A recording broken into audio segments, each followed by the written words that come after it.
Hey, everybody. Welcome to SF DocFest. We're happy to celebrate our 20th anniversary this year.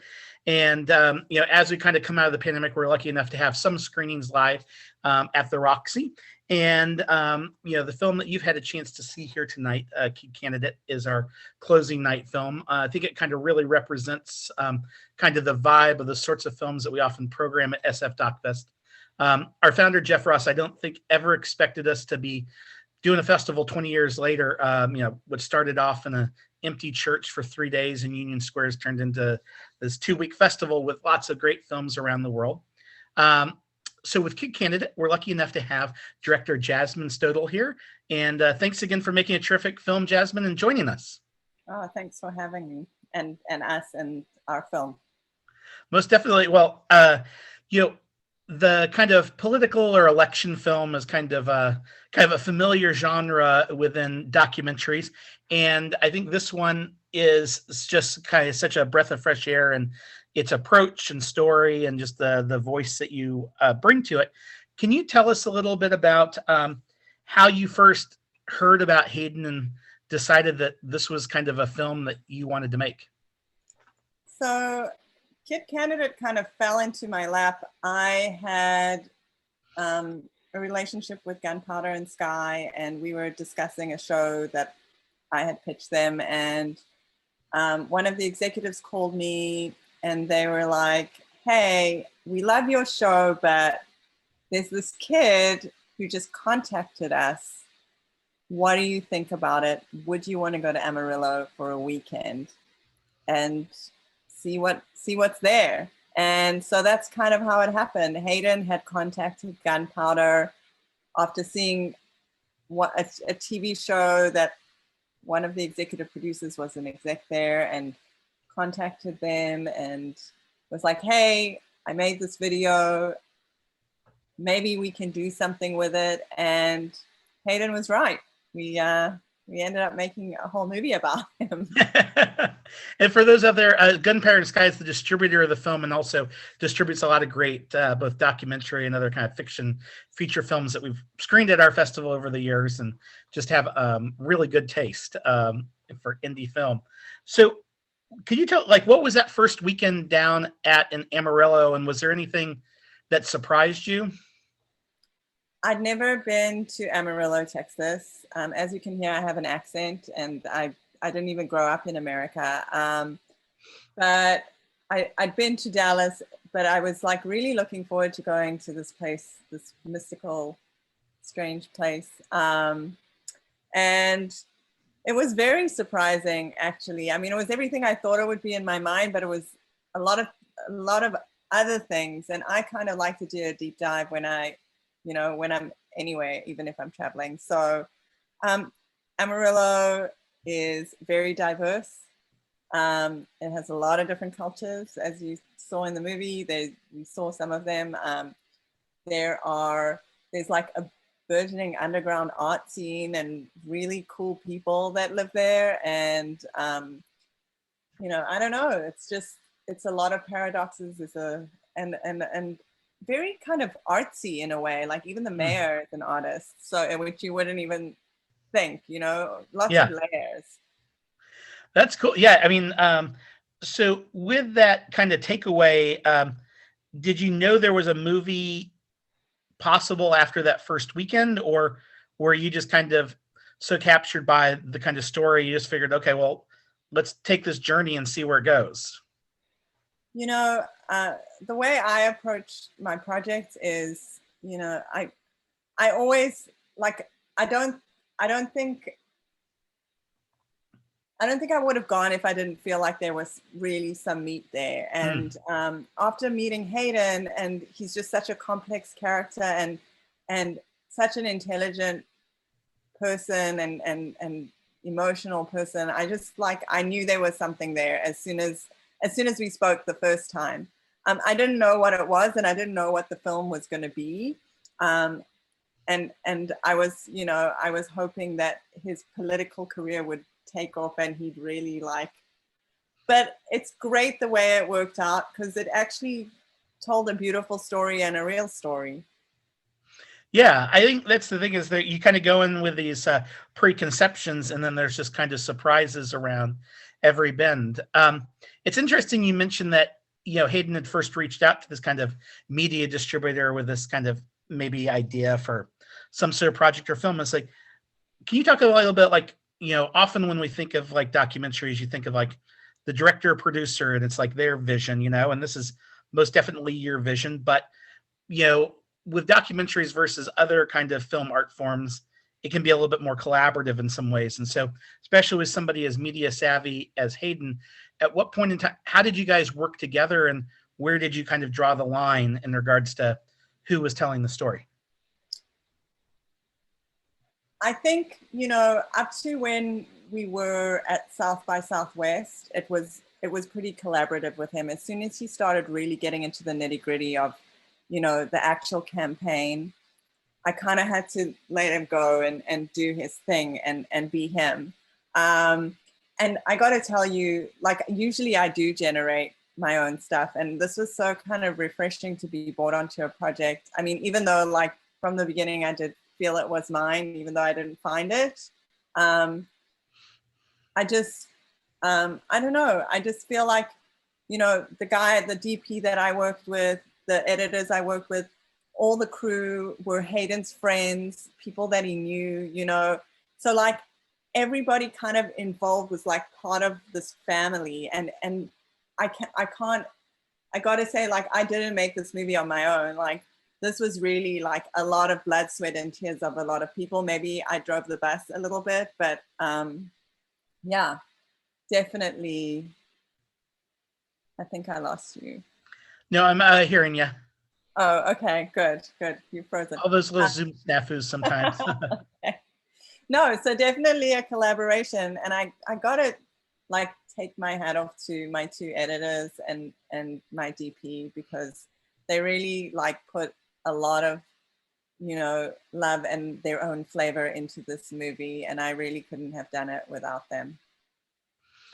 When you were digging into the film, were there other kind of like documentaries or even kind of other films or art that was kind of inspiring your approach to how you wanted the kind of aesthetic for the film?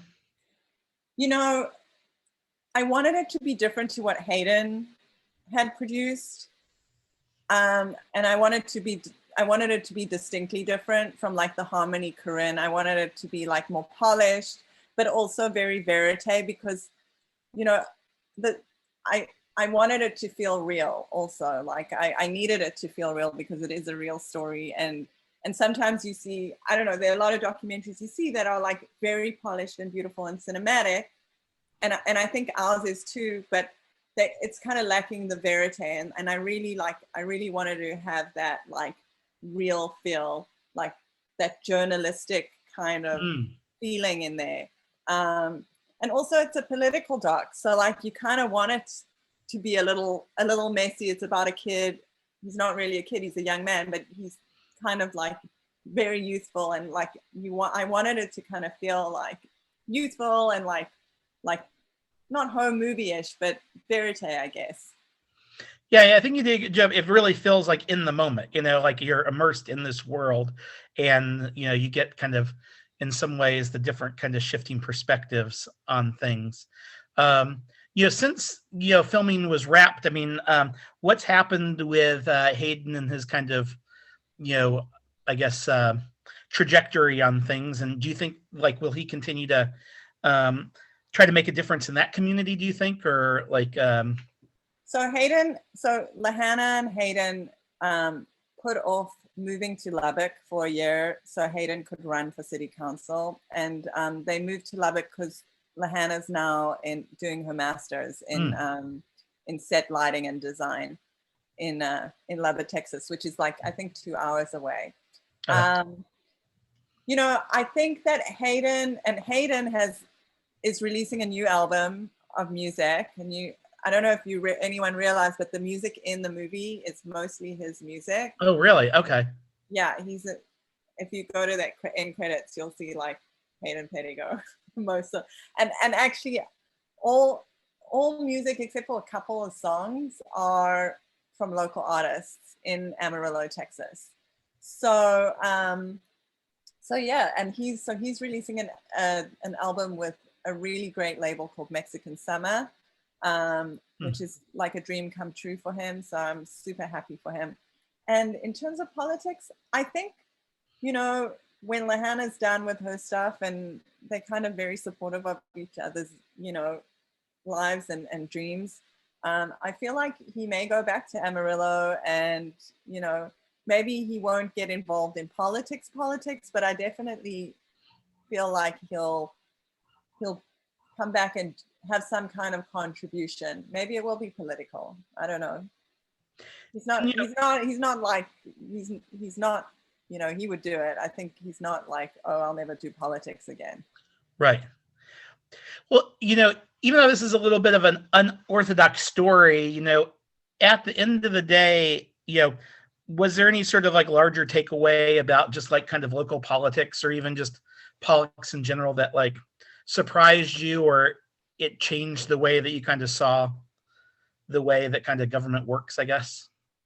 Yeah, I mean, this movie is like, for me, it wasn't about Amarillo. It was about us in the world, and we all face, no matter where we live, we all face all the same problems that Amarillo is facing. You know, like underrepresentation, you know, money being spent in places where it shouldn't be, or you know, doesn't need to be. And what I did realize getting to know people in Amarillo is, and getting to know Mayor Nelson and some of the other incumbents who just, by the way, just won again another term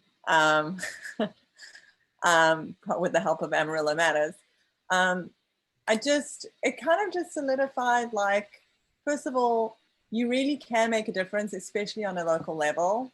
That's where you can make a difference, the most difference. If there's something you care about, like, that's where you'd actually have a chance of having it happen. And also that there are no bad people. There's just, you know, some people just have blinders on, and they don't necessarily see what's going on around them, or choose to see what's going on around them. So yeah, I just don't think, you know, I don't think they're bad people in the world. I think we just make bad decisions, and we just need to think more about the world around us versus just what we're going through. So yeah. I think that's a good way to capture it. You know, yeah, it's very easy to live a myopic life, you know, given, you know, everybody has their own challenges, but sometimes, you know, obviously the word empathy is a bit hot right now, but like empathy definitely in communities is very important. You debuted the film at South by Southwest here a few months ago, and so I'm assuming that some folks in Amarillo have had a chance to see the film. Have you like gotten any kind of anecdotal feedback about like what folks think about the movie and the kind of representation of the city? I mean, I'm only hearing the good stuff from people. I'm terrified to go back there because I wonder if they'll even ever let me back in. You know, people have told me, wow, you really got it, Jasmine. You really like nailed it. And some people are like, wow, I didn't know that was there. I didn't know that existed, you know? So yeah, I think for the most part, Hayden's friends who have seen it that I know are pretty happy with it. Mm-hmm. I don't know about Mayor Nelson and the incumbents, and I haven't heard from them. I heard from Eddie Sauer's wife at the beginning when we found out I was in the festival, and she said, I'm really excited. And I was like, so am I. And then I haven't heard from her. So hopefully they'll let me back into the house. Well, I think it's a really nuanced and interesting film. And so I would hope that as many people out there in the world get a chance to appreciate it as possible. What's the kind of plan for release or way that we in the audience can kind of help spread the word of it, or even follow its progress? So I just spoke to the folks at Gunpowder, and they've decided to do a self-release. So I think that it's going to be available, I think the weekend of 4th of July, maybe. Nice. It's coming out, I think maybe on that Friday, the 2nd, it's coming out. and people will be able to rent it on like the wherever you rent things. I think Amazon, YouTube, Vudu. I don't even know what any of those things are called. So that's cool. And yeah, I don't know. And we're hoping to do a few screenings in some real theaters maybe, and a few events. I don't know if anyone wants to host something in San Francisco. We would love to be, we'd love to come and show you the movie, in a real theater, which would be if things are open enough. Well, at least, yeah, there's some good momentum towards those things. And so everybody just, remember, we're lucky enough when filmmakers and distributors get a chance to share their films with us at the festival. And so if you can just kind of share word about it on Facebook, Twitter, et cetera, and just let them know about this really cool film, Kid Candidate, and ask for them to bring it to their town. This kind of grassroots word of mouth, much like political campaigns, is what independent filmmakers depend on. So, well, thank you again for being here, Jasmine. I really appreciate it. And, best in the film. Thanks. I have one quick story. I just want everyone to know that in the second iteration of editing, my editor went to London during COVID, took my drive, and we edited the film over Zoom. Oh, wow. I hadn't told anybody that, and someone was like, "Oh, you have to tell people that. That's kind of crazy." So yeah, true remote work. Yeah, we spent like 5 months literally like meeting like twice a week and going back and forth on Zoom. It was really cuckoo. Very well. Just shows you, I guess, independent filmmakers figure out a way to get the film done no matter what, pandemic or not. Exactly. Well, have a great week, Jasmine. Everybody, thanks again for checking out Kid Candidate. And I'm so grateful to you guys. Thank you for having us. Most definitely. It's a lot of fun film, and we're glad to share it.